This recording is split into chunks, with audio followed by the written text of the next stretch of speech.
E i temi del lavoro sono sempre più al centro delle analisi degli studi degli uffici dei sindacati, perché l'obiettivo è trovare il modo per fronteggiare, arrestare la crisi, tenendo anche conto del dato che dalla realtà produttiva del Veneto dipende in qualche modo il futuro di quella nazionale. A Mestre il segretario dei metalmeccanici della UIL ha scattato una fotografia a tinte fosche della situazione. Vediamo.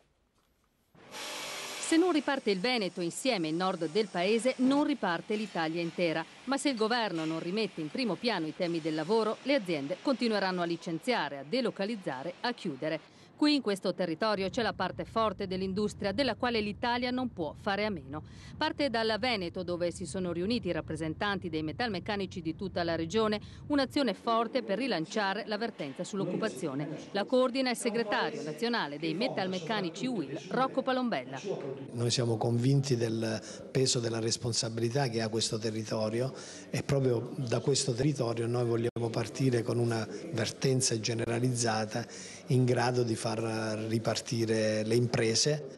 Riva, Ditec, Fincantieri, solo alcuni esempi per dire che se non funziona l'industria non funzionano i consumi e il territorio è destinato al declino. Governo e regioni devono fare la loro parte, non si può più aspettare. Noi ci aspettiamo che si abbassi la burocrazia, che si abbassino le tasse, che si faccia appunto una riforma del sistema di tassazione a favore dei lavoratori e delle imprese.